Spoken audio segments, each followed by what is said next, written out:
تهلل وجه نبيك يوم هداك الله وكم أيدت الحق وكم وافقك الله أعز الله بك الإسلام ورضي الله سلاما يا عمر الفاروق سلاما يا عمر الفاروق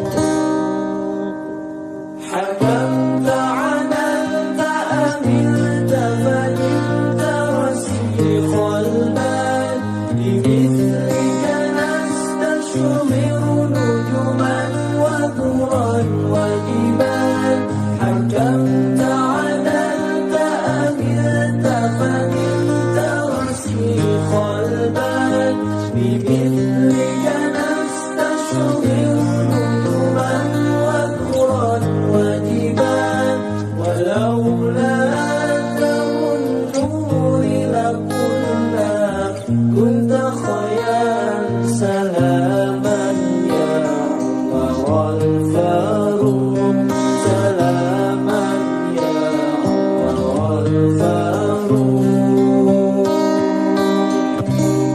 طلع البدر علينا من ثنيات الوداع وجب الشكر علينا ما دعا لله داعي طلع البدر علينا من ثنيات الوداع وجب الشكر علينا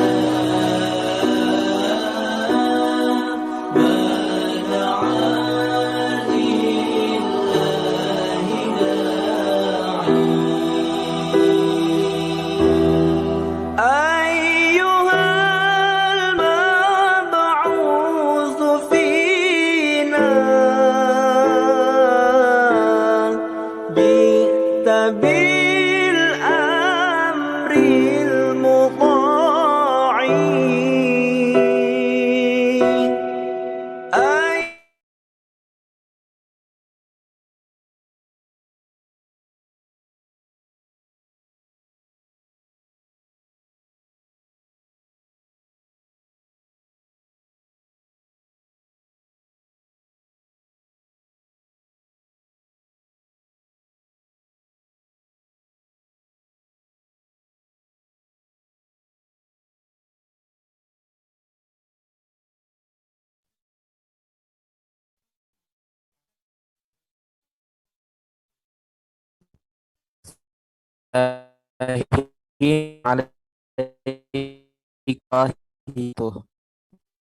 Recording in progress.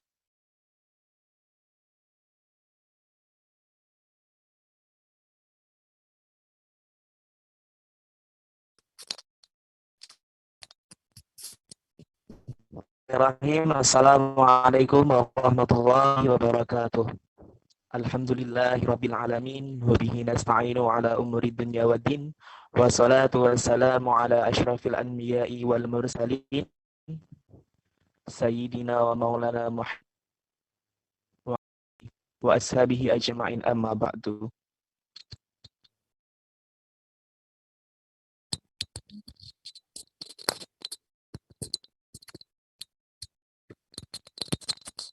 Pertama, marilah kita panjatkan rasa puja dan puji syukur kehadirat Allah Subhanahu wa Ta'ala.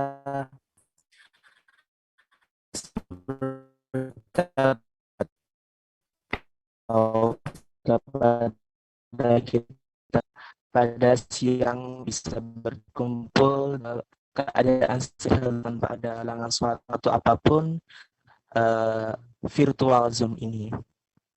Kedua kalinya selawat salam serta terlimpah curah baginda Rasulullah alaihi wasallam yang kita syafaatnya min ila yaumil qiyamah. Gimana teman-teman kabarnya? Alhamdulillah sehat ya.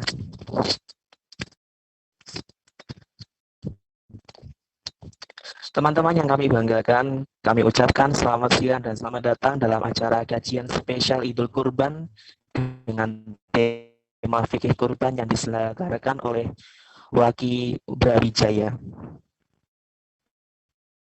Selamat bergabung dalam jaringan Zoom meeting ini yang diselenggarakan oleh Waki Brawijaya dengan tujuan supaya masyarakat bisa lebih memahami kurban dan nantinya bisa diimplementasi kehidupan sehari-hari. Alhamdulillah melalui kajian spesial kurban ini dan tema fikih kurban, kita bisa bersilaturahmi walaupun hanya dengan virtual Zoom ini. Dan marilah kita berdoa dan kita bisa bertemu dengan tatap muka. Baiklah teman-teman, untuk mengawali rangkaian acara pada siang hari ini, langsung saja kita baca basmalah bersama-sama. Semoga acara yang akan berlangsung pada siang hari ini bisa berjalan dengan lancar tanpa ada halangan suatu apapun. Bismillahirrahmanirrahim. Teman-teman yang dirahmati Allah Subhanahu wa taala, dilanjutkan dengan acara yang kedua, yakni lantunan ayat-ayat suci Al-Qur'an yang akan disampaikan oleh saudara kita Muhammad Lutfi Zulhaq Hakiki. Kepadanya kami persilakan.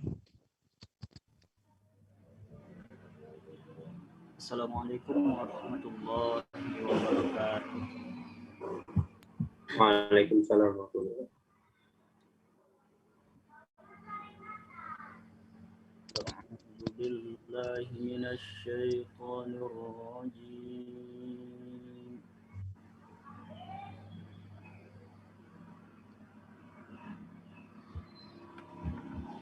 Bismillahirrahmanirrahim.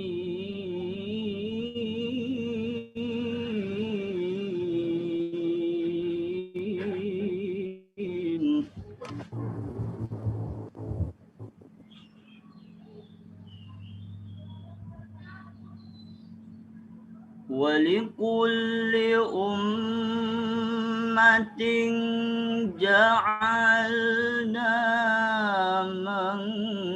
منسكا ليذكروا اسم الله على ما رزقهم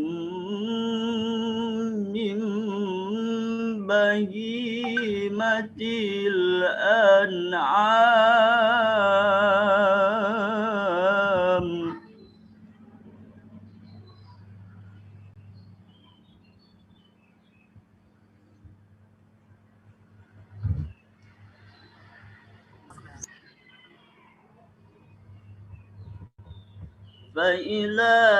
فإلهكم إله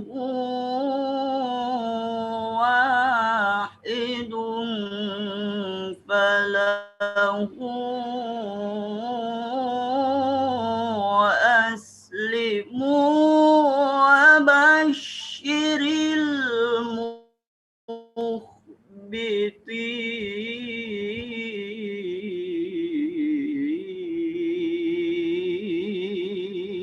المخبتين.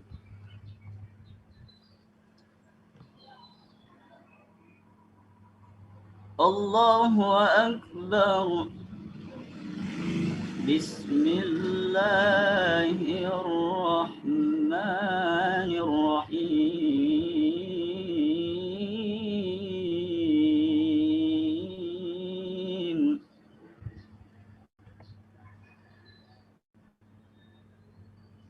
إن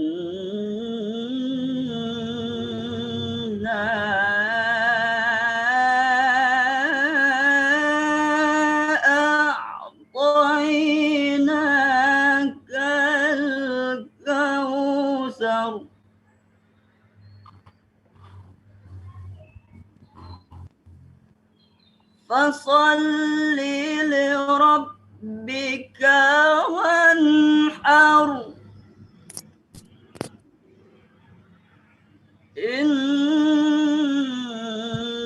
شانئك هو الأبتر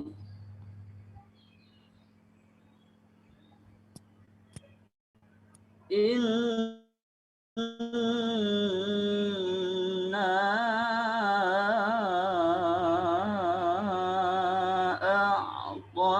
أعطيناك الكوثر فصل لربك وانحر إن شانئك هو الأبتر صدق الله العظيم السلام عليكم ورحمة الله Waalaikumsalam warahmatullahi wabarakatuh. Sadaqallahul adzim, sadaqallahul adzim, wa balagha rasulul karim, wa nahnu ala dzalika minasyahidin. Semoga dengan lantunan ayat suci Al-Quran tadi bisa mempertebal iman kita dan bisa meningkatkan ketakwaan kita ke Allah Subhanahu wa Ta'ala. Kepada saudara Lutfi kami sampaikan makasih. Baiklah teman-teman, dilanjutkan dengan acara yang selanjutnya yakni sambutan. Pada kesempatan kali ini kami mempersilahkan kepada Ketua Pelaksana Kajian Spesial Idul Kurban untuk menyampaikan sambutannya. Kepada Kak Rafli Abdurrahman Haq, waktu dan tempat disilakan. Oke, syukran Ivan. Baik, bismillahirrahmanirrahim. Assalamualaikum warahmatullahi wabarakatuh. Mungkin aneh bakal ngasih sambutannya singkat aja ya. Baik. Baik Kak, ya. Yang terhormat pemateri kajian kedua Idul Kurban, Ustadz Ahmad Sarwat LCMA. Yang terhormat Ketua Umum Wakil Universitas Brawijaya, Akhirjudi Prasetyo. Yang terhormat teman-teman panitia dan yang saya hormati juga teman-teman yang mengikuti kajian kurban kedua ini.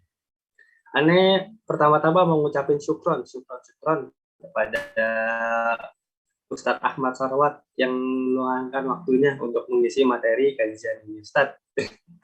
Kemudian Ane juga mengucapkan syukron kepada teman-teman yang sudah mengikuti kajian kurban ini. Ane senang banget nih, akhirnya terlaksana juga kajian yang kedua ini, yaitu yang berjudul kajian fikih kurban. Ane juga mau nyampe ini untuk ikhwas sekalian yang ingin menyalurkan infak kurban. Ikhwas kalian dapat ke rekening ini ya, tadi aku mana tangannya. Nah nih di Bank Syariah Mandiri atas nama Dimas Nugroho ya. Nanti akan disalurkan pada Desa Kucur Kabupaten Malang.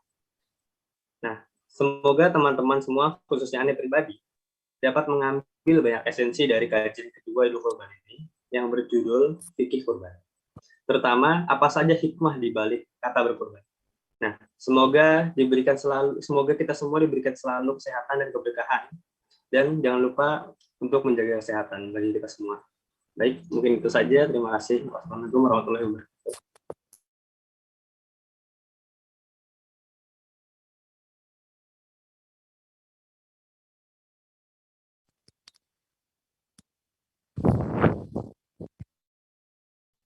Dilanjutkan dengan sambutan yang kedua, akan kita dengarkan pesan di Universitas Brawijaya kepada Kak Jody Prio. Kepadanya waktu debat, silakan.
Waalaikumsalam warahmatullahi wabarakatuh. Terima kasih kami ucapkan kepada Kak Dimas yang mewakili Kak Jody Prasetyo karena berhadir. Baiklah teman-teman yang sudah hadir dalam meeting ini, tentunya teman-teman semua sudah tidak sabar ingin menyimak kajian spesial Idul Kurban yang akan disampaikan oleh Ustadz Ahmad Sarwar LCMA. Maka dari itu langsung saja kita akan memasuki acara yang selanjutnya, yakni acara inti kajian Idul Kurban dengan tema fikih kurban. Sebelum itu saya akan membacakan CV dari Ustadz Ahmad Sarwar LCMA. Beliau beralamatkan di Jalan Karet Padurenan nomor 53, Karet Kuningan Setiabudi, Jakarta Selatan. Beliau lahir di Kairo tanggal 19 September tahun 1969. Pendidikan beliau antara lain di Universitas Islam Muhammad Ibn Saud, Kerajaan Saudi Arabia, Fakultas Syariah jurusan Perbandingan Madhab, Institut Ilmu Al-Quran atau IIQ Jakarta, konsentrasi Ulumul Quran dan Hadis. Yang selanjutnya, Institut Ilmu Al-Quran Jakarta, Program Pendidikan Ilmu Al-Quran dan Tafsir. Kepada beliau, tanpa mengurangi rasa hormat kami, waktu dan tempat disilakan. Baik, tes 1, 2, 3. Bagus suara saya, kedengaran? Kedengaran, Ustaz. Baik. Bismillahirrahmanirrahim. Assalamualaikum warahmatullahi wabarakatuh. Alhamdulillahi rabbil alamin. Wassalatu wassalamu ala sayyidina Muhammadin wa ala alihi wa sahbihi ajma'in. Subhanaka la ilma lana illa ma 'allamtana innaka antal alimul hakim. Rabbi shrah li sadri wa yassir li amri wahlul 'uqdatan min lisani yafqahu qawli, amma ba'du. Laqad qala Allahu ta'ala fi kitabihil karim wa huwa asdaqul qailin. A'udzu billahi minasy syaithanir rajim. Bismillahirrahmanirrahim. Ya ayyuhalladzina amanu taqullaha haqqa tuqatih wa la tamutunna illa wa antum muslimun. Wa qala fi ayatin ukhra, Allah Subhanahu wa taala berfirman di ayat yang lain, fasholli li rabbika wanhar. Maka dirikanlah salat untuk Tuhanmu dan sembelihlah hewan kurban. Hadirin jamaah yang dirahmati Allah, teman-teman sekalian yang berbahagia. Hari ini insya Allah kita akan meluangkan waktu sejenak untuk berbicara dan berbincang secara mungkin tidak secara tatap muka langsung ya, hanya lewat Zoom, tapi tidak mengurangi kekhusyuan kita dan kemampuan kita dalam berkomunikasi atau juga dalam menuntut ilmu. Tema kurban ini akan saya awali dengan perbedaan antara ibadah kurban dengan ibadah zakat. Ibadah kurban dengan ibadah zakat. Itu kenapa saya bahas atau saya mulai dari prinsip perbedaan, karena kalau kita bandingkan, maka kita akan ketemu nanti batasan-batasannya. Jadi saya lebih suka ketika membahas sesuatu, langsung saja dibandingkan dengan yang lain, biar langsung ketahuan, oh di situ letak perbedaannya. Begini, meskipun hampir sama ya dimensi sosialnya antara kurban dengan zakat gitu ya, tapi keduanya itu sebenarnya sangat jauh berbeda. Zakat dengan kurban atau kurban dengan zakat. Yang pertama bicara tentang hukum ya. Kurban itu tidak seperti zakat yang hukumnya wajib ya. Kalau kurban itu hukumnya tidak wajib. Bahkan orang yang mampu sekalipun itu tidak diwajibkan oleh Allah untuk menyembelih hewan kurban. Jadi kalau ada orang punya duit untuk bisa beli hewan kurban, mampulah begitu, cukup gitu ya, tidak kekurangan satu apa, tapi ternyata kok dia tidak melakukan ya penyembelihan hewan kurban, maka dia tidak dosa, tidak dipersalahkan, tidak dianggap misalnya kayak zakat itu ya, orang kalau nggak bayar zakat itu kan bukan cuma dosa besar, bahkan kalau di zaman Abu Bakar tuh diperangi,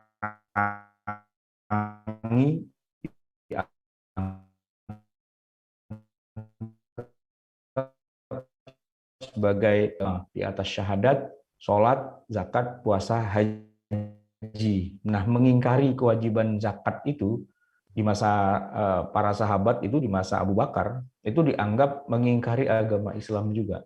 Sehingga dianggap murtad, dianggap keluar dari Islam, tidak. Ya, kurban itu tidak seperti zakat. Jadi walaupun orang itu kaya raya, Abu Bakar deh contohnya, beliau itu kaya. Ya, Abu Bakar itu sebelum dakwah Islam berjalan begitu ya, sebelum masa kenabian, beliau itu kan pedagang, banyak duitnya.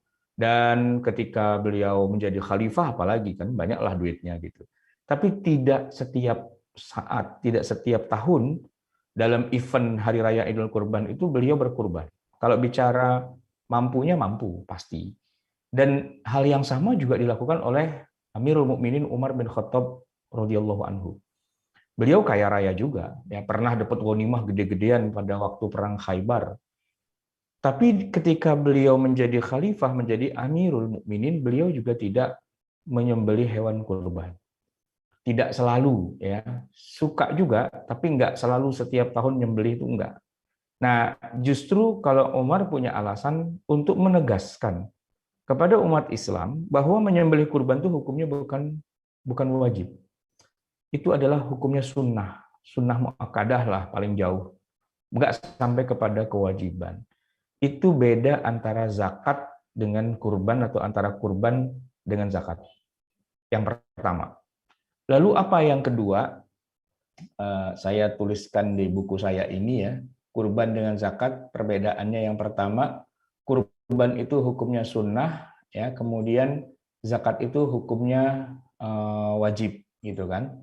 Nah, tetapi ketika kita bicara tentang yang kedua, ya tentang penerima kurban, nah itu berbeda dengan penerima zakat. Jadi kurban dengan zakat itu harus kita bedakan yang kedua dari siapa mustahiknya. Sebenarnya kalau istilah mustahik itu adanya itu hanya di zakat saja. Di mana Allah Subhanahu wa taala berfirman, A'udzubillahi minasyaitonirrajim, innamas shadaqatu lil fuqara wal masakin wal 'amilina 'alaiha wal mu'allafati qulubuhum, dan seterusnya. Allah membatasi siapa saja orang yang boleh menerima harta zakat menjadi 8 asnaf atau 8 kelompok. Itu ditetapkan dengan Quran. Innama. Ini disebutkan hanya boleh menerima zakat itu ya 8 orang itu saja. Di luar dari 8 orang itu tidak berhak, tidak boleh menerima atau memakan harta zakat. Itu kalau kurban, kalau zakat. Bagaimana dengan kurban? Nah, di sini bedanya. Kurban itu tidak mengenal istilah mustahik. Tidak ada istilah mustahik. Jadi, siapa yang boleh makan itu boleh siapa saja. Ya, tidak harus miskin. Orang kaya itu boleh memakan hewan kurban itu boleh. Orang kaya ya. Bahkan, nah ini yang menarik. Justru orang yang berkurban itulah yang disunnahkan untuk memakan daging kurbannya dia sendiri. Nah, ini pasti bertentangan kalau kita bandingkan dengan zakat. Boleh enggak orang yang berzakat, ya, dia zakatnya kepada dirinya sendiri? Enggak boleh. Enggak boleh. Enggak sah zakat kayak gitu. Kepada diri sendiri, enggak boleh. Tapi kalau kurban itu beda, ya. Kita nyembelih kurban untuk kita makan itu justru malah lebih afdol. Afdolnya kita makan. Walaupun nanti juga jangan dimakan dihabisin semua, ya ada yang dihadiahkan, ada yang disedekahkan. Jadi 3 itu poinnya kan. Dimakan sendiri itu berpahala, lebih afdol. dihadiahkan, oh berarti juga kepada orang kaya. Hadiah kan, nggak harus orang miskin. Orang kaya tuh dikasih aja. Kemudian yang ketiga, baru orang miskin juga dapat. Bahkan dibandingkan dengan zakat, kurban ini boleh loh dimakan oleh orang yang agamanya bukan Islam. Ya, orang kafir atau non Muslim, nggak Islam dia, itu dikasih, itu boleh, gitu. Sehingga beda jauh antara zakat dengan kurban. Kurban itu yang boleh makan semua orang, sedangkan kalau zakat yang boleh makan hanya sebagian orang saja. Nah, memang nanti ada dalam kasus yang sempit tertentu, ada orang tertentu yang tidak boleh makan hewan itu. Misalnya, orang yang bernazar, berjanji pada Allah, kalau Allah mengabulkan doanya, dia bilang, saya akan kurban seekor kambing, gitu misalnya. Dan ternyata nazarnya itu diterima. Allah mengabulkan doanya dengan nazar itu, sehingga kan dia wajib tuh untuk menyembelih kambing, gitu ya. Nah, untuk kasus yang kayak gitu saja, kambingnya itu tidak boleh dimakan oleh dia, juga tidak boleh diberikan kepada orang lain dalam arti orang yang kaya, orang yang mampu, hanya boleh dimakan kepada fakir miskin. Karena nazarnya itu membuat kambingnya itu tidak boleh dimakan oleh orang yang bukan miskin, hanya yang miskin saja. Karena kambingnya berubah menjadi kambing sodakoh, gitu, bukan kambing hadiah, bukan kambing yang boleh dimakan sendiri. Tapi itu dalam kasus yang sangat sempit, ya. Defaultnya pada dasarnya hewan kurban itu boleh dimakan oleh siapa saja, oleh panitia, oleh tetangga, oleh orang kafir, gitu ya. Bahkan seandainya tidak terdistribusikan dengan baik, artinya tidak dibagikan, tapi dibiarin busuk begitu aja dagingnya, itu tetap sah. Karena inti dari menyembelih hewan kurban itu bukan makan-makan, bukan bagi-bagi daging, bukan. Tapi proses penyembelihannya. Begitu darahnya muncrat, disitulah pahalanya dicatat, gitu ya. Sehingga setelah udah disembelih, kok misalnya nih ya, kambingnya atau sapinya itu dibiarin begitu aja sampai jadi busuk begitu, nggak ngaruh terhadap ritual penyembelihan. Karena yang jadi ibadah itu adalah penyembelihannya, bukan makan dagingnya, bukan mendistribusikan istilahnya dagingnya itu, bukan, ya. Itu beda banget antara kurban dengan zakat, gitu. Nah, kemudian yang ketiga, perbedaan antara kurban dengan zakat itu begini. Kalau zakat ya, harta yang kita zakatkan tuh bisa macam-macam. Bisa berupa tanaman, bisa berupa hewan juga, bisa berupa emas, perak. Bahkan kalau dalam zakat urudut tijarah, ya, dalam masalah zakat jual beli gitu ya, apapun benda yang kita jual, ya kalau memang memenuhi nisab, memenuhi haul gitu ya, bendanya bisa apa saja, yang penting dijual gitu ya. Nah itu kena zakat, bendanya itu ya bisa jadi itu material bangunan misalnya, kena zakat gitu ya, atau bisa jadi ya istilahnya kebutuhan sehari-hari sembako gitu misalnya, apalah begitu, pokoknya yang diperjualbelikan orang kalau memenuhi nisab dan haulnya ya kena zakat. Jadi harta yang dizakatkan tuh bisa macam-macam. Ya termasuk duit juga, rupiah juga itu bisa kena zakat juga gitu. Kan tentu kan suka ada harta karun yang ditemukan ya, yang kena zakat juga gitu, barang tambang atau ma'adin itu tadi itu juga kena zakat juga gitu kan. Bagaimana dengan kurban? Oh, kalau kurban harus berwujud kalau nggak kambing, sapi, atau unta. Hanya 3 itu aja yang bisa dikatakan sebagai kurban. Harus berwujud hewan Jadi dimakanlah apa namanya dagingnya begitu ya. Nah, disembelih dan dimakan dagingnya. Nah, karena inti dari kurban itu memang penyembelihan kambing, sapi, unta. Ya, sapi itu ya mungkin ada variannya kerbau ya, sama aja. Ya, 3 jenis hewan itu saja. Tidak sah kalau ada orang kurban ayam atau bebek atau kelinci, atau mungkin zaman sekarang orang pengen makan seafood gitu ya, kurban lobster gitu, itu nggak sah. Lele, piting itu nggak sah gitu, bukan kurban gitu. Walaupun mungkin secara lezatnya atau secara nilainya lebih mahal, lobster kan ada yang harganya sampai jutaan gitu ya, tapi itu nggak termasuk gitu. Jadi kurban itu memang dia spesifik penyembelihan 3 jenis hewan itu, kambing, sapi, atau unta. Di luar itu, walaupun itu hewannya katakanlah punya nilai produksi yang tinggi atau punya nilai jual yang tinggi, nggak ada kewajiban, nggak ada apa istilahnya, nggak ada ritual untuk berkurban. Zaman sekarang kan banyak orang beternak lebah gitu misalnya, lebah itu kan menghasilkan dan sebagainya, tapi nggak ada kurban lebah, itu nggak ada ya.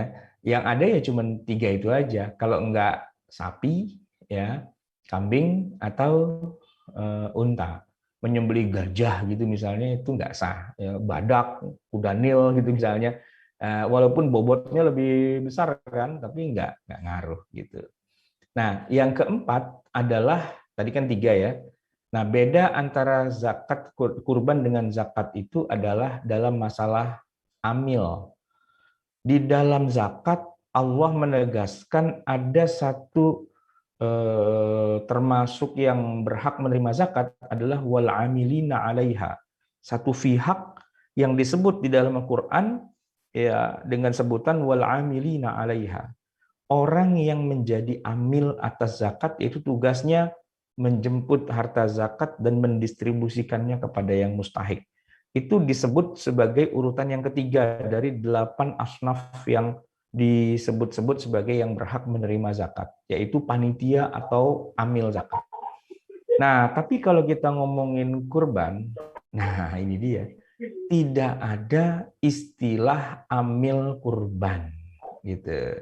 Tidak ada istilah amil kurban, sehingga tidak boleh juga amil itu kemudian istilahnya minta jatah upah gitu kan, fee gitu ya, dari hewannya. Tapi kalaupun mau minta upah atau jatah, itu di luar dari hewan itu, gitu ya. Makanya tidak ada istilah amil itu berhak untuk misalnya menguasai kulit atau kaki atau kepala, jeroan, itu tidak ada istilah itu jatah amil, itu nggak ada gitu. Tapi bukan berarti amil tidak boleh makan atau tidak boleh memanfaatkannya, enggak. Tapi nggak boleh amil itu memiliki, dalam arti kalau dimilikan dia berarti bisa jual gitu kan. Itu enggak gitu. Karena hewan kurban itu pada dasarnya adalah makhluk yang sudah ditetapkan menjadi milik Allah oleh yang berkurban. Ya, waktu dia niatkan kambing kurban itu untuk disembelih gitu ya, maka status kepemilikannya itu sudah pindah dari miliknya orang yang mau berkurban itu menjadi milik Allah. Nah, apa makna atau konsekuensi dari itu?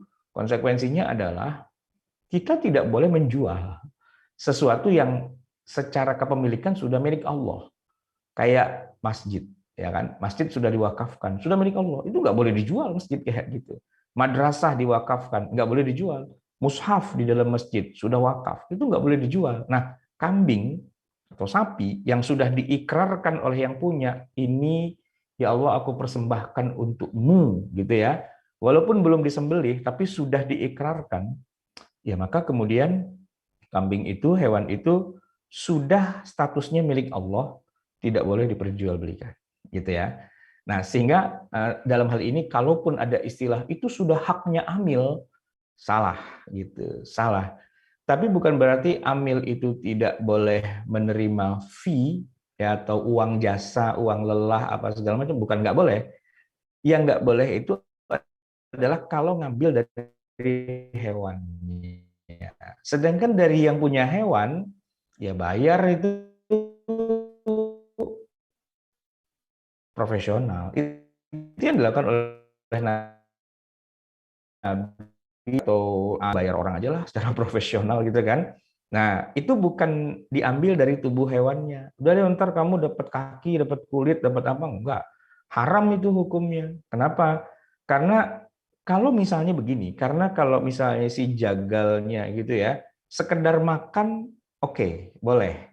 Tapi kalau dia beli atau dijadikan alat pembayaran atas jasanya itu jadi haram. Karena ini bukan harta milik si amil, juga bahkan bukan milik lagi si orang yang berkurban itu. Ya, jadi panitia kurban itu tidak boleh diupah dengan daging kurban.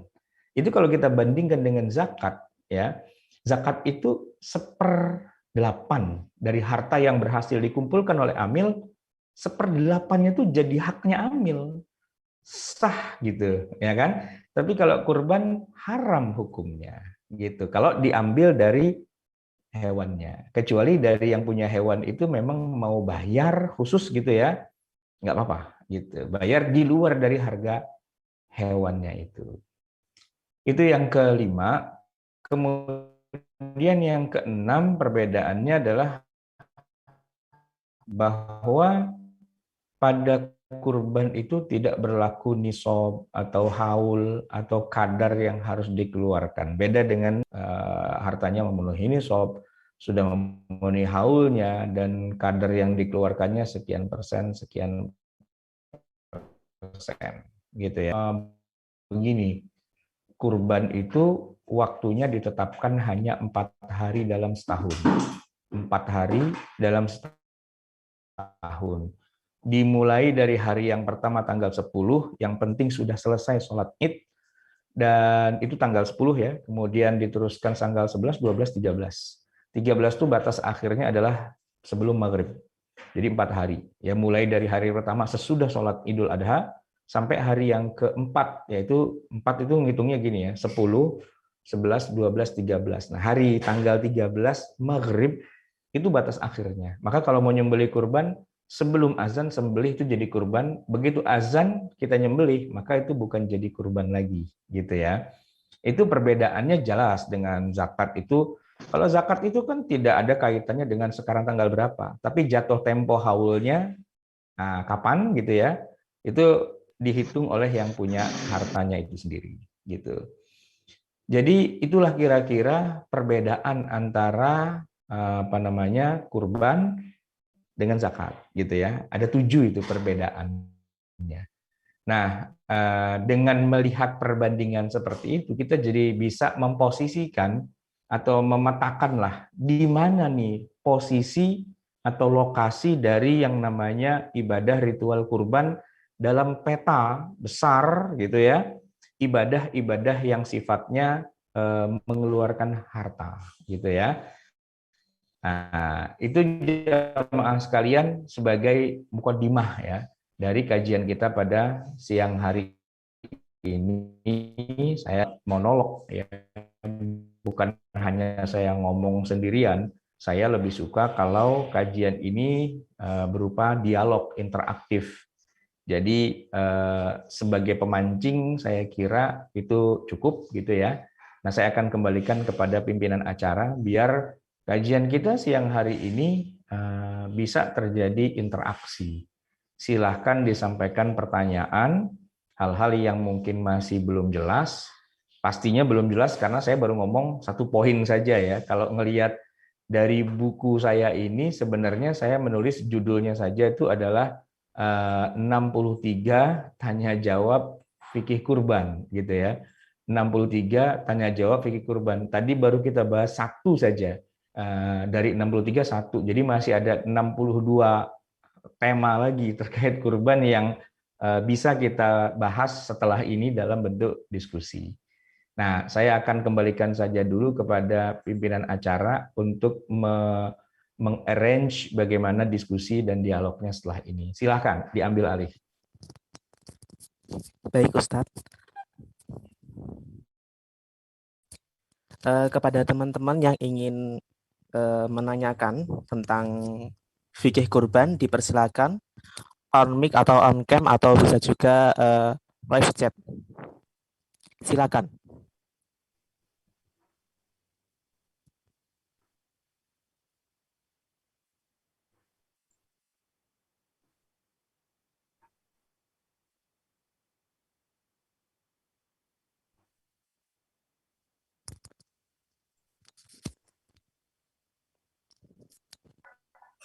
Afwan, Ustadz izin bertanya. Iya, silakan. Ya baik, semoga Ustadz dalam keluarga dalam lindungan Allah. Amin. Saya ingin bertanya, gimana ya Ustadz biasanya kalau di organisasi-organisasi ataupun sekolah, mereka itu iuran untuk kurban. Nah itu jatuhnya gimana ya Ustadz? Kemarin saya sempat baca di Google, dinyatakan seperti ini, bahwa sebenarnya itu untuk domba ataupun kambing itu penyembelihannya hanya cukup untuk satu orang. Namun kalau iuran itu bisa diwakilkan oleh satu nama saja, tapi diniatkan untuk pahalanya untuk semuanya. Apakah itu bisa gitu, Ustadz? Syukron.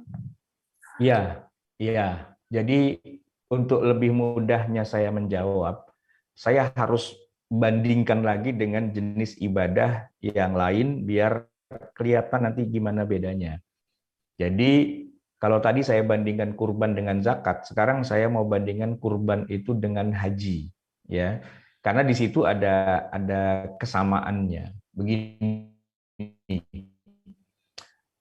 pergi haji itu kan tidak wajib kecuali mereka yang mampu. Pergi haji bila mampu. Nah, untuk bisa berangkat haji itu harganya mahal. Mahal. Paling tidak minimal harus punya 30 sampai 40 juta. Itu pun di luar dari ngantrinya yang lama gitu ya. Nah, tidak semua orang bisa pergi haji, ya kan? Siapa yang punya duit nganggur 30-40 juta, apalagi mahasiswa gitu kan, susah gitu. Jangankan mahasiswa yang sudah kerja saja, kalau yang fresh graduate gitu ya, baru lulus kerja gitu kan gajinya paling 3, ya kan? 3, itu bukan 3 juta koma sekian, bukan. 3, itu tanggal 3 sudah koma gitu ya. Jadi nggak punya duit kan. Nah, tapi misalnya ada orang berbaik hati, mau ngasih duit. Sebutlah misalnya nih yang sederhana contohnya, saya punya jamaah pengajian. Jamaah saya ini baik-baik gitu. Lalu mereka pada saweran ngumpulin duit gitu ya. Terkumpullah tabungan itu uang kas lah gitu istilahnya sampai 40 juta gitu. Selama setahun pengajian tuh wah mereka pada rajin ngumpulin duit. Lalu mereka bilang begini, Pak Ustadz, kami kan sudah nabung nih sebanyak 40 juta. Kami ingin Pak Ustadz berangkat haji. Jadi uang ini kami serahkan kepada Pak Ustadz, itu saya berangkat haji. Nah, pulang dari Mekah, itu yang dapat gelar Pak Haji itu saya, atau satu majelis pengajian semuanya Pak Haji semua. Ya jawabannya kan cuma saya doang kan yang jadi haji, karena yang berangkat cuma saya. Duitnya memang dari jamaah, tapi nggak bisa jamaah itu kemudian disebut Pak Haji. Weh Pak Haji mau kemana? Loh kapan saya pergi hajinya? Lah kan ikut nyumbang kan buat Pak Ustadz, nah berarti Anda Pak Haji juga. Enggak kan? Enggak mungkin begitu. Ya yang disebut Pak Haji yang berangkat. Kalau dia cuma ikut saweran, ikut mata patungan gitu ya, ikut bantu-bantu, sedekah gitu istilahnya, ya dapat pahala pastinya, dapat pahala, tapi bukan pahala haji dan nggak dapat gelar Pak Haji gitu loh, ya kan? Nah, seandainya berkurban itu ada gelarnya, kalau haji kan Pak Haji, Bu Haji, kurban mungkin ya kita sebutlah Pak Kurban atau Bu Kurban gitu ya. Nah, patungan nih sekelas rame-rame buat memberangkatkan, buat membelikan Pak Guru atau Bu Guru hewan kurban. Atau salah satulah di antara mereka. Nah, yang dapat gelar Pak Kurban atau dapat gelar Bu Kurban itu ya hanya Pak Guru saja. Walaupun yang patungan itu teman-teman sekelas, tapi teman sekelas tuh nggak dapat gelar Pak Kurban atau Bu Kurban. Kenapa? Karena mereka tidak berkurban. Tapi kan ikut patungan. Lah iya cuma ikut patungan toh. Ya, nggak sama gitu dengan yang namanya berkurban. Sama dengan tadi orang haji, cuma ikut nyumbang sih, tapi nggak bisa. Nyumbang 100.000 terus pulang dapat gelar haji gitu. Kalau pulang pulang dapat tasbih oleh-oleh oke gitu. Tapi kalau waduh, saya habis tilik haji, ada saudara yang pergi haji, pas pulang kita datang ke rumahnya, terus ya Anda diangkat jadi Pak Haji gitu. Cuma gara-gara kita ikut nyawer, ikut tilik haji kalau kata orang Jawa gitu kan, terus pulang ganti kartu nama Pak Haji. Loh, kapan hajinya sampean? Saya sih nggak haji, tapi saya kemarin kan datang ke rumah saudara yang baru pulang haji, dan saya ikut nyumbang. Karena saya ikut nyumbang, berarti gelar saya sudah berubah jadi Pak Haji. Ya nggak bisa begitulah, ya kan? Itu bohong gitu namanya, ya kan? Ngapusi kalau kata orang Jawa. Ya enggak lah gitu. Tapi dapat pahala, dapat pahala. Tapi ya bukan berarti kemudian apa namanya istilahnya dapat pahala berkurban. Tidak, pahalanya ada, pahala nyawer, pahala ngasih hadiah, tapi bukan pahala berkurban. Ibaratnya kalau gelar, nggak dapat gelar Pak Kurban, gitu ya. Bisa jelas ya kira-kira ya. Baik, saya kembalikan lagi pada pimpinan acara. Baik, terima kasih Ustadz atas jawabannya. Sebelum di Eka dia tadi bertanya mengangkat Ahidi Mas. Ada yang ingin ditanyakan Ahidi Mas?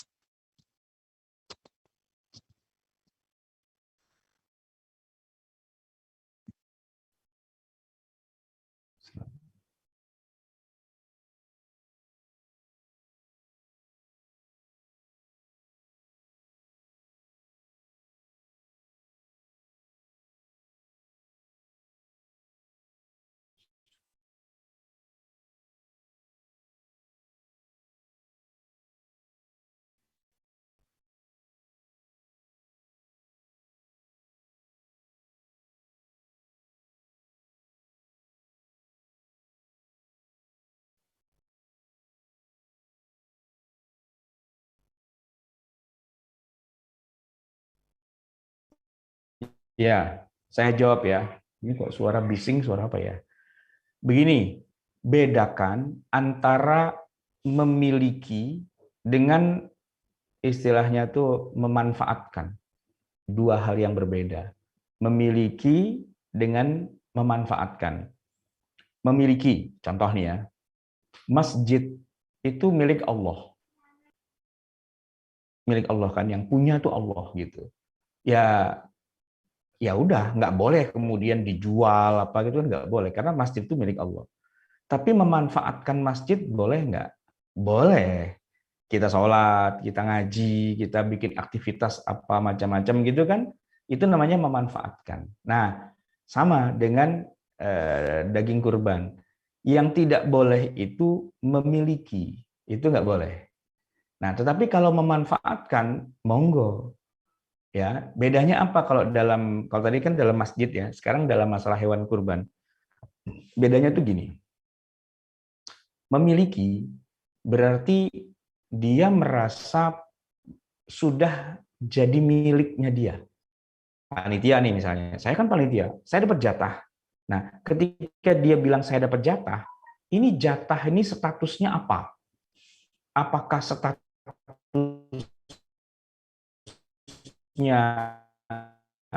atau berbagi dengan yang lain, atau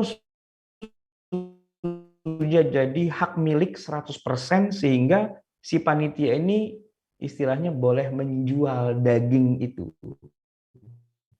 Kan dapat tadi 2 bagi, saya bikin itu, bikin bakso gitu, atau saya bikin makanan semur apa segala macam, kebetulan saya punya warung makan, saya jual aja di situ. Nah, dengan cara dia menjual itu dia merasa sudah memiliki. Nah, kalau dia merasa memiliki itu tidak boleh gitu. Karena kalau pemilik kan berarti boleh jual gitu kan. Nah, tetapi kalau jatuhnya adalah jatah tapi dalam tanda petik dia bukan pemilik. Tapi dia berhaklah mendistribusikannya lagi. Makan boleh, mendistribusikan lagi boleh, tapi bukan dengan jual beli. Maka itu tidak apa-apa. Hak distribusi saja itu bukan berarti pemilik. Jadi ini panitia dapat jatah 2, terserah mau dibagiin lagi kepada siapa, itu haknya, hak untuk membagikan itu ada di tangan panitia misalnya, itu sah, boleh gitu. Tapi harus dibedakan, panitia bukan pemilik gitu. Cuman dia ya tadi diamanahi dengan 2 kantung, terserah mau dimakan sebagai makanan dia dan keluarganya monggo, tapi mau dia share lagi kepada saudara, teman apa segala macam, monggo juga. Dan di situ tidak ada istilah memiliki, tapi sekedar memanfaatkan dan berbagi gitu manfaatnya. Nah, bedanya dengan yang tadi, ini jatah, namanya istilahnya jatah. Karena udah jatah itu jadi milik saya, terserah saya mau jual, saya mau apa, itu jadi haknya gitu. Karena tadi balik lagi bahwa hewan kurban itu tidak boleh dimiliki karena sudah jadi milik Allah. Jadi kita ngurus tanahnya lalu kita jual, itu nggak boleh, masuk penjara itu. Kenapa? Wah, ini harta wakaf kok dijual-jual aja, itu nggak boleh gitu kan. Haram hukumnya karena menjual yang bukan miliknya gitu. Walaupun dia sebenarnya aslinya pemilik dari hewan kurban itu, tukang bakso. 7 orang tukang bakso patungan beli sapi. Udah gitu mereka bagi-bagi kan dagingnya, setelah itu mereka jual, itu haram. Itu haram gitu, nggak boleh. Ya kecuali dari awal niatnya memang mau bukan kurban, ya nggak apa-apa gitu ya.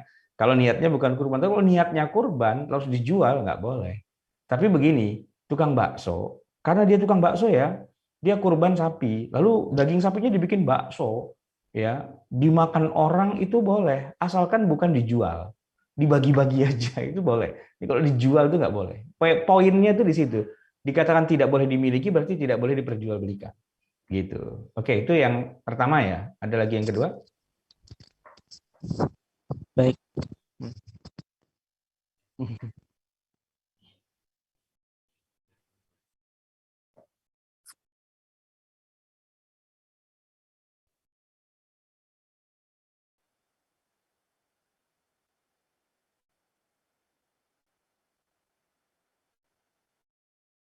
Boleh, boleh. Kalau ya yang ketiga.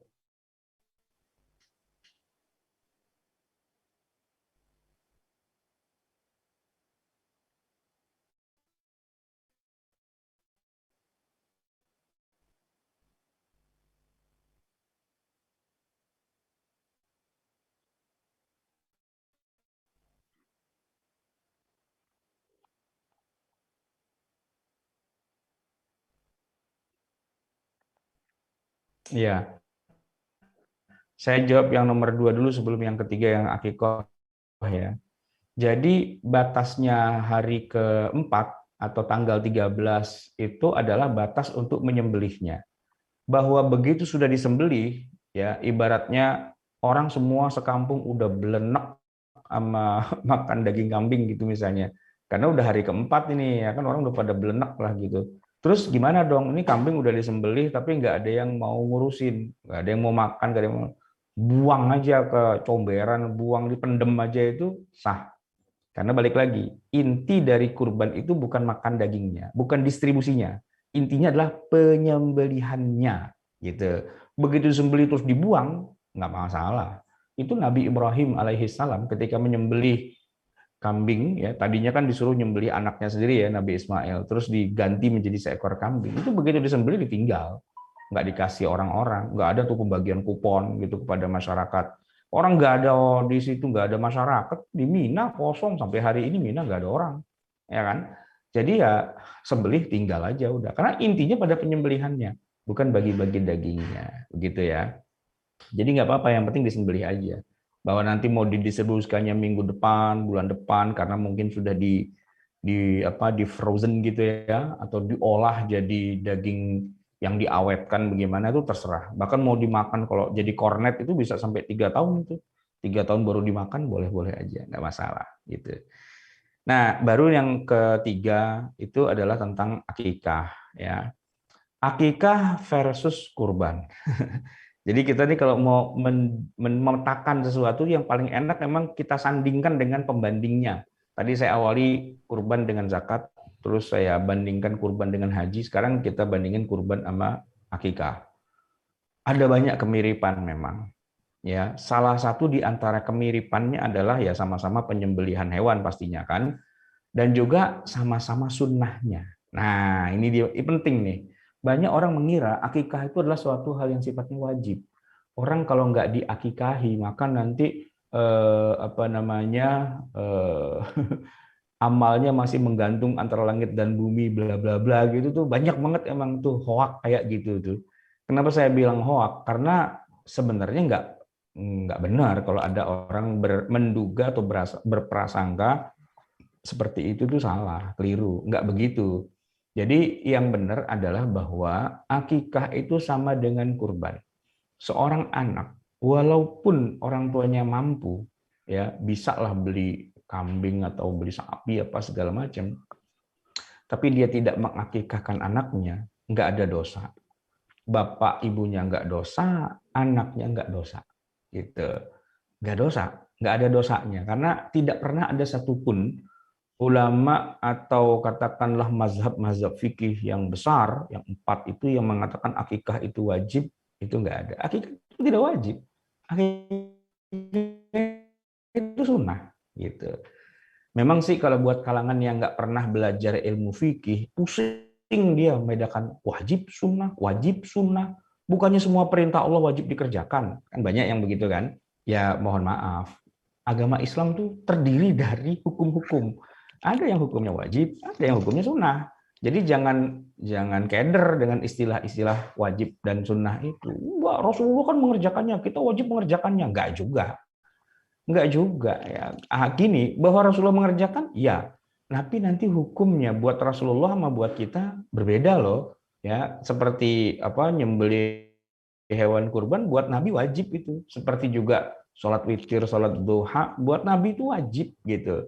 Sementara kita nih umatnya tidak wajib untuk melakukan sholat duha atau sholat witir atau nyembelih kurban. Termasuk juga akikah itu juga nggak wajib gitu kan. Nah, basically akikah itu tidak wajib.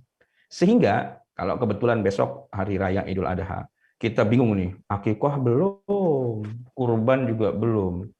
Yang mana yang harus didahulukan? Jawabannya yang mana aja. Mau akikah boleh, mau kurban boleh. Tapi di sini nanti begini, akikah dengan kurban kan pasti ada bedanya. Bedanya apa? Kalau kurban itu ibadah sunnah yang kesunahannya setiap tahun. Jadi tahun ini kita nggak nyembelih, tahun depan kita nyembelih deh, bisa gitu kan? Atau libur selama berapa tahun, terus kapan lagi nyembelih lagi itu bisa gitu, nggak jadi masalah kan? Tapi kalau akikah itu sekali aja, nggak ada orang tiap tahun akikah itu nggak ada. Ya tiap bulan akikah makan kambing lagi ini kenapa akikah? Lah kan baru bulan kemarin.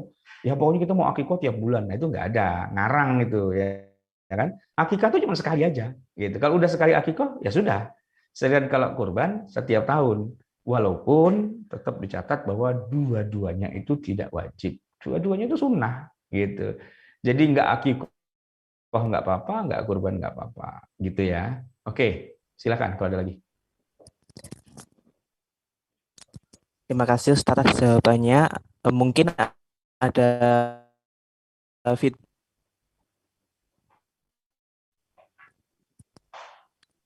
Cukup?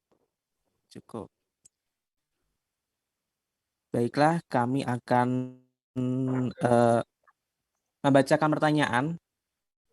Yang pertama dari Uhti Eka Nurstia. Assalamualaikum Ustadz Afwan. Ane izin bertanya, kalau ada orang yang berkorban harus potong kuku dan potong rambut dulu atau bagaimana Ustadz? Syukron, semoga Ustadz dan keluarga selalu dalam lindungan Allah Subhanahu wa taala. Amin. Ya, jadi ini pertanyaan menarik ya, masalah potong kuku, potong rambut gitu ya. Ya, memang unik ini. Jadi memang ada hadis ya yang ini ditafsirkan atau difahami secara berbeda-beda oleh para ulama terkait masalah potong kuku dan potong rambut saat menyembelih atau pada hari Idul Adha itu, ya. Nah, hadisnya itu memang begini, ya. Apabila sudah masuk 10 hari bulan Zulhijjah gitu ya. Nah, lalu ada di antara kalian yang ingin menyembelih hewan kurban, maka jagalah rambut dan kukunya. Gitu. Ini saya kasih lihat tampilannya. Nah, idza ra'aitum hilal Dzulhijjah. Ya, apabila kalian melihat, ya, idza ra'aitum hilal Dzulhijjah.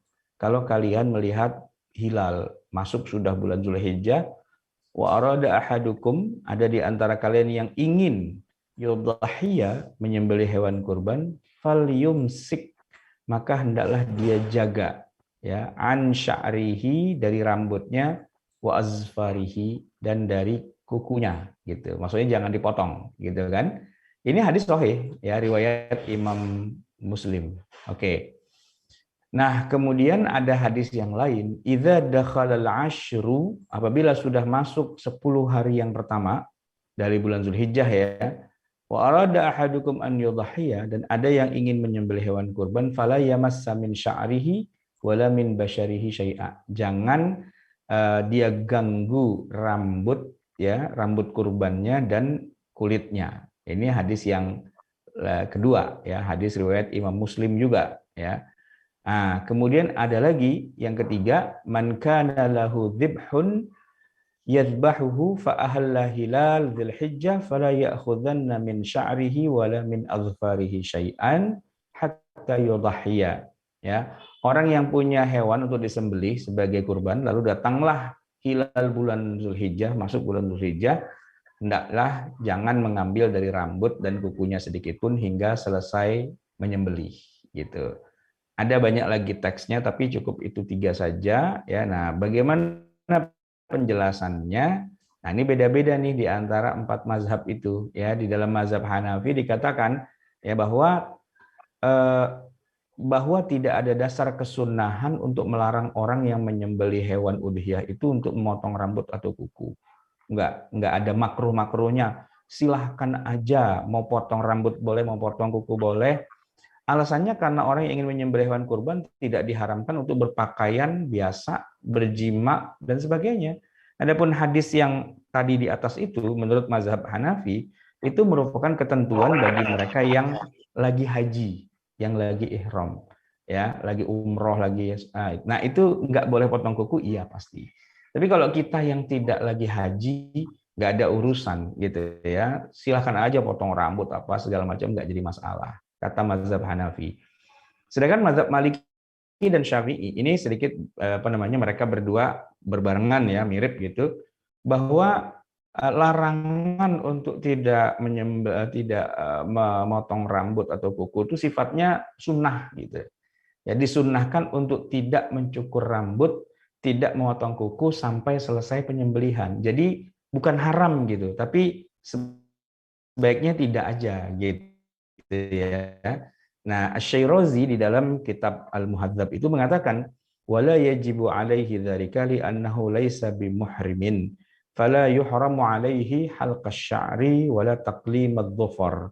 Ya, hal itu maksudnya motong kuku dan rambut itu tidak dalam keadaan ihram, maka tidak jadi haram untuk memotong rambut dan kuku.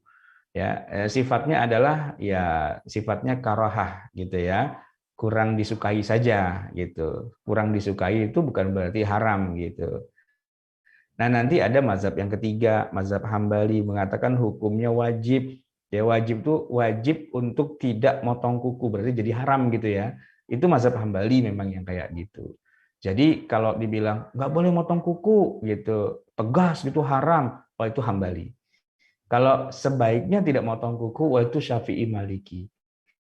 Sedangkan kalau nggak apa-apa potong aja, itu Hanafi, gitu. Jadi para ulama itu beda-beda ketika menarik kesimpulan hukum, walaupun hadisnya mungkin mereka punya hadis yang sama, tapi mereka melihat aspek kesimpulan hukumnya itu jatuhnya jadi mubah atau jadi makruh atau jadi haram, itu ternyata beda-beda. Begitu. Oke, ada lagi pertanyaan yang lain? Baik, Ustaz, terima kasih atas jawabannya. Mungkin ada feedback dari Saudara Eka Nurstia.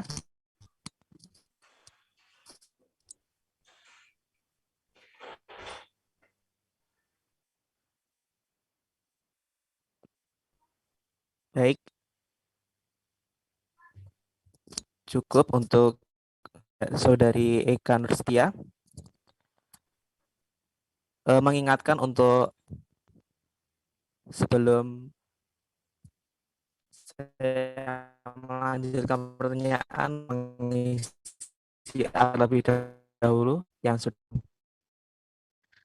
Pertanyaan selanjutnya dari Tiratih Belanda. Assalamualaikum Ustaz Afwan. Orang yang belum diakikah lalu berniat melakukan kurban. Jadi mana yang didahulukan? Akikah atau kurban? Lantas seandainya kurban tetapi belum akikah, apakah gitu Ustaz? Ini kan sudah dijawab tadi kan. Jadi mau akikoh itu boleh, mau kurban boleh, dua-duanya tidak ada yang wajib.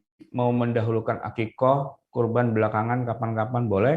Mau mendahulukan kurban, akikohnya kapan-kapan juga boleh. Nggak ada yang harus didahulukan karena dua-duanya tidak wajib. Baik. Pertanyaan selanjutnya dari Uhti Bella. Assalamualaikum Ustadz, Afwan izin bertanya.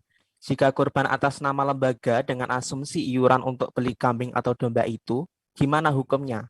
Apakah masih disebut kurban atau sedekah?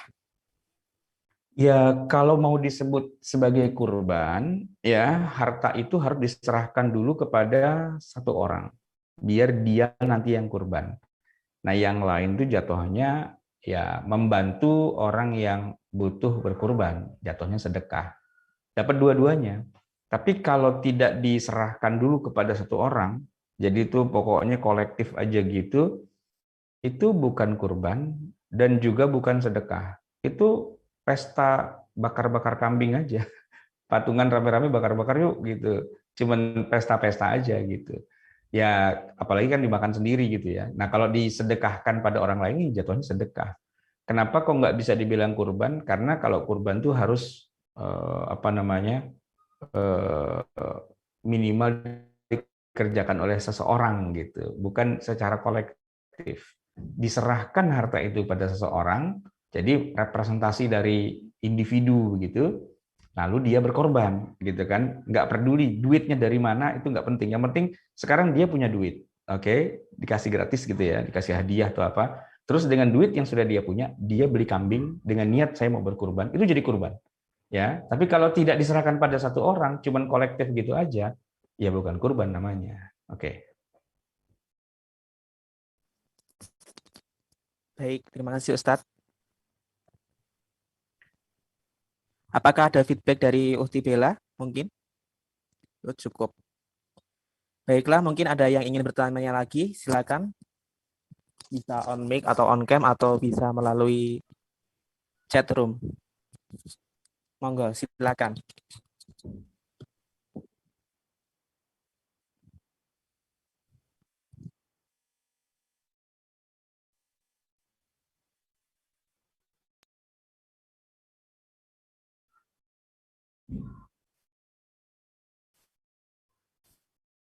Ya, hadisnya ada bahwa Rasulullah menyembelih 2 ekor, ya.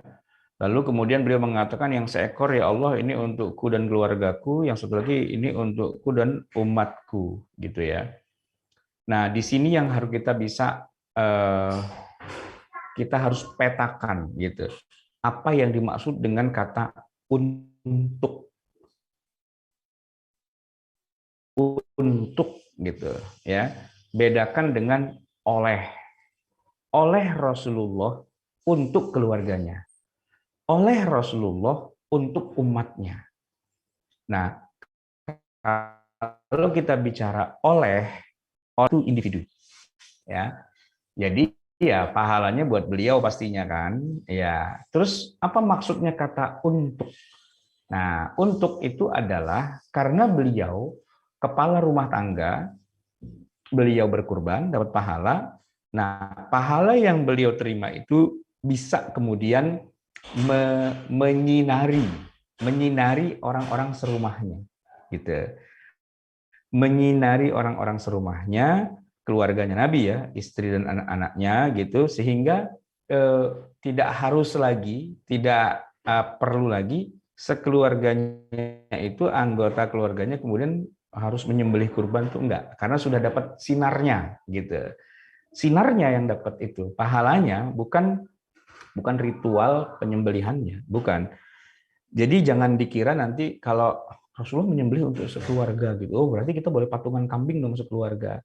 Ya bukan begitu maksudnya, tapi untuk sekeluarga itu maksudnya ya boleh dimakan itu untuk sekeluarga, pahalanya kan kalau kita makan kan kita dapat pahala dari hewan kurban itu, kita untuk mendapatkan berkahnya ya, dengan makan hewannya kita dapat pahala ya, dengan anggota keluarga kita itu kita juga dapat pahala gitu ya. Jadi dapat pahalanya, dibilang untuk itu maksudnya biar share pahalanya.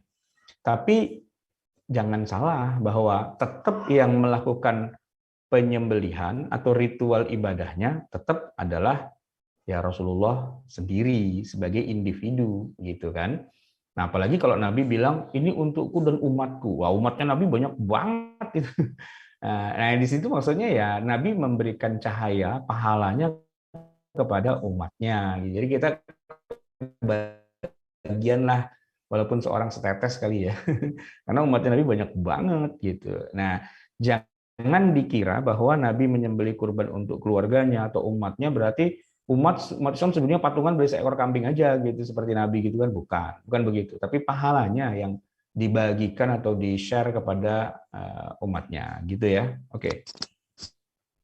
Baik, mungkin ada feedback dari Ahi Dimas atau cukup?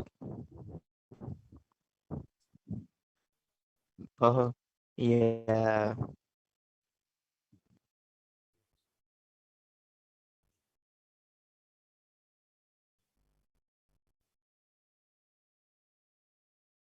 Oh, maksudnya yang menyembelih itu haruskah orang yang berkurban dia sendiri yang menyembelih dengan tangannya gitu ya? Apakah ada keharusan seperti itu gitu ya? Nah, jawabannya enggak. Jawabannya bisa diwakilkan. Buktinya Nabi atau Ali bin Abi Thalib itu mewakilkan banyak orang gitu. Mereka menitipkan atau mereka lebih suka gitu yang nyembelihin kurbannya Nabi gitu ya. Nabi kemudian nyembelihin banyak gitu. Kemudian begitu Nabi udah kecapean, nggak sanggup, dikasih ke Ali. Ali kan masih muda ya, masih seger gitu kan. Ali kerjain tuh, wah, nyembelihin punya orang banyak. Lama-lama Ali teler juga, capek juga gitu. Akhirnya siapa lagi nih gitu. Akhirnya kalau mau nyuruh orang lagi kan nggak enak ya, karena tenaganya kasihan gitu. Akhirnya kata Nabi atau Ali itu, udah gini aja lah, kita bayar orang aja. Mana itu jagal yang pada biasa nyembelih, sini sini apa. Pokoknya saya bayarin kamu berapa harganya, kamu tolong terusin nih kerjaan ini. Jadi kan diwakili gitu istilahnya. Jadi nggak harus sih yang berkurban itu yang menyembelihnya itu nggak harus gitu. Tapi kalau ngelihat dari sisi Rasulullah SAW sendiri, beliau kan nabi ya, kepala negara gitu. Tapi beliau turun tangan kan, beliau yang nyembelih gitu. Maka sebagian ulama mengatakan walaupun tidak harus, tapi akan jauh lebih afdal kalau orang yang berkurban itulah yang menyembelihnya gitu. Itu akan lebih afdal karena ya pastinya dapat pahala besar lah karena menyembelih gitu kan. Nah, bahkan keluarganya itu juga lebih afdal kalau ikut hadir menyaksikan gitu. Cuma kalau untuk sekarang lagi musim pandemi kayak gini mah saya tidak menyarankan untuk rame-rame ngumpul berkerumun gitu ya, nggak usah gitu. Wakilkan saja sama orang lain. Kemudian kalau untuk menyaksikan nggak apa-apa, sekarang kan udah zaman canggih, bisa video call. Jadi ya biar panitianya aja yang menghubungi kita gitu, kita di rumah santai-santai gitu, terus mereka video callan sama kita. Pak, nih kambingnya udah mau disembelih nih Pak. Oh iya, kita lihat gitu kan, pakai video call. Itu dapat sunnahnya itu karena menyaksikan walaupun lewat video call. Oke. Baik Ustaz, terima kasih. Mungkin ada feedback dari Ahi Dimas. Cukup. Baik. Ini ada pertanyaan masuk lagi Ustadz dari Uhtirati Wulandari. Ustadz Afwan, ibadah apa saja yang istimewa kita laksanakan di bulan Zulhijjah selain berkurban? Banyak. Yang paling utama pergi haji. Yang paling utama pergi haji kan. Selain itu ada puasa. Puasa dari tanggal 1 tinggi itu berpuasa. Tapi yang paling topnya memang tanggal 9-nya, di bawahnya tanggal 8, di bawahnya dari tanggal 1 sampai tanggal 7 itu. Jadi 1, 7 itu levelnya paling bawah, di atasnya yang 8, di atas lagi yang 9 puasa Arafah gitu. Puasa ya, kemudian bersedekah itu pastilah gitu. Jadi sekarang kan lagi banyak orang kesusahan dan sebagainya, mumpung lagi banyak orang kesusahan, kita bisa bersedekah yang banyak nih di bulan Zulhijjah ini ya. Ya selain tentu saja baca Quran, sholat, apa segala macam itu semua adalah ibadah yang dilipat gandakan pahalanya di bulan Zulhijjah, karena memang Zulhijjah itu bulan yang istilahnya apa ya, bulan yang ini kan hampir habis tahunnya gitu kan. Jadi ibaratnya kalau dalam dunia bisnis itu kita cuci gudang. Cuci gudang ya. Jadi jangan sampai tahun ini lewat kita tuh kayak nggak ngapa-ngapain gitu. Nah, ini kita optimalisasi di akhir ini gitu. Setidaknya tanggal 1 sampai tanggal 10 Zulhijjah itu. Ya kalau di pada hari hanya kan selama 4 hari itu kita disunahkan untuk bertakbir. Setiap ba'da sholat fardu yang 5 waktu itu bertakbir gitu kan. Nggak usah takbir keliling, takbir aja, zikirnya itu takbir gitu ya. Takbiran habis sholat, takbiran, takbiran, takbiran gitu. Itu sunnahnya kayak gitu. Jadi banyak sih sebenarnya kalau mau diuraikan gitu ya. Tapi yang paling utama dan yang paling menonjol ya tentu saja yang paling besar ya, paling tinggi itu ibadah haji pastinya gitu kan. Terus berkurban gitu. Kemudian puasa, kemudian sholat, kemudian bersedekah dan seterusnya gitu. Baik, terima kasih Ustaz atas jawabannya. Mungkin feedback dari atau juga mengingatkan untuk yang belum, linknya sudah ada di chat room. Silakan yang ingin bertanya lagi melalui on cam, on mic atau live chat. Silakan.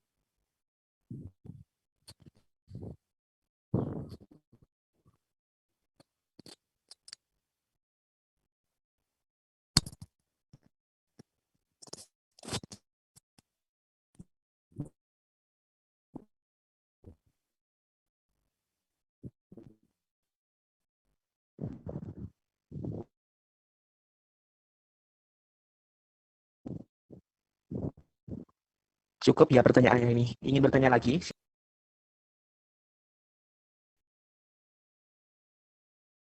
Baiklah, karena tidak ada yang bertanya lagi, kita masuk aja yang akan dipimpin oleh Ustadz Ahmad Sarwat LCMA.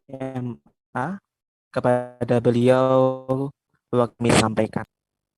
Baik, mari kita panjatkan doa pada Allah Subhanahu wa taala. Kita doakan yang pertama kepada keluarga kita, orang tua kita, mungkin juga famili kita, tetangga kita yang telah dipanggil oleh Allah Subhanahu wa taala. Semoga Allah menerima semua amal-amalnya, dilipat gandakan pahalanya, dan dihapus, diampuni semua dosa-dosanya.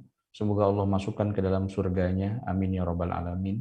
Dan kita semua semoga selalu dilindungi oleh Allah Subhanahu wa taala, baik dalam keadaan susah dan senang. Semoga Allah sembuhkan penyakit-penyakit yang ada di tengah kita. Semoga Allah angkat penyakit dari negeri kita, dari seluruh dunia. Semoga Allah bimbing terus kita untuk bisa selalu dalam keadaan di bawah hidayah dan petunjuknya. A'udzubillahi minasyaitonirrajim. Bismillahirrahmanirrahim. Alhamdulillahirabbil alamin. Hamdan yuwafi ni'amahu wa yukafi'u mazidah ya rabbana lakal hamdu wa lakal syukru kama yanbaghi li jalali wajhika wa li 'azimi sultanik. Allahumma shalli wa sallim wa barik ala sayyidina Muhammadin wa ala ali sayyidina Muhammad. Rabbana zalamna anfusana wa illam taghfir lana wa tarhamna lanakunanna minal khasirin. Rabbana amanna bima anzalta wattaba'na ar-rasula faktubna ma'asy syahidin. Rabbana la tuzigh qulubana ba'da idh hadaitana wa hab lana min ladunka rahmah innaka antal wahhab. Rabbana atina fid dunya hasanah wa fil akhirati hasanah wa qina adzabannar. Wa sallallahu ala sayyidina Muhammadin wa ala alihi wa sahbihi wa sallam. Subhana rabbika rabbil izzati amma yasifun. Wa salamun alal mursalin walhamdulillahi rabbil alamin. Wassalamualaikum warahmatullahi wabarakatuh. Waalaikumsalam warahmatullahi wabarakatuh. Demikian teman-teman tadi dari Ustadz Ahmad Sarwat, materi fikih kurban. Kepada beliau kami sampaikan terima kasih. Baiklah teman-teman yang dirahmati Allah, acara yang selanjutnya yakni dokumentasi. Kepada yang bertugas kami persilakan.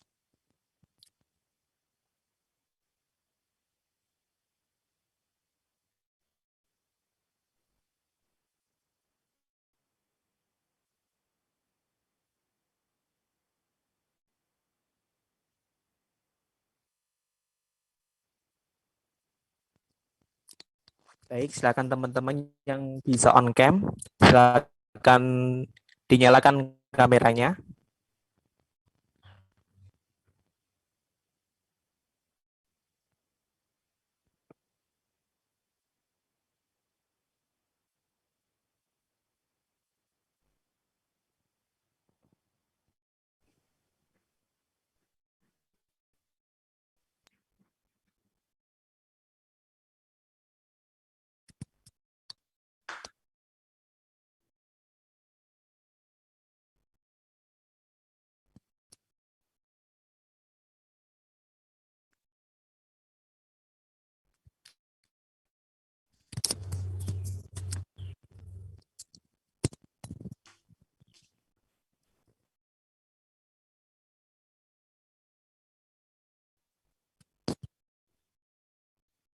Baik, terima kasih dokumentasinya.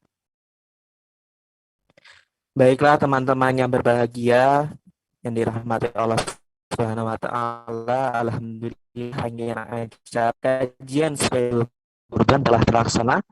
Sekali lagi kami ucapkan terima kasih Ustadz Ahmad Sarwat LCMA yang sudah meluangkan waktunya dan berbagi ilmu kepada kita semua. Semoga ilmu yang dibagikan kepada kita semua bisa bermanfaat bagi kita semua.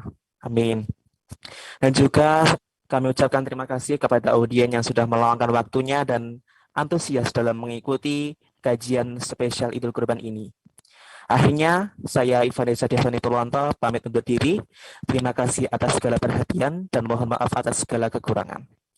Billahi taufiq wal hidayah. Wassalamualaikum warahmatullahi wabarakatuh. Waalaikumsalam warahmatullahi wabarakatuh. Ya, sama-sama.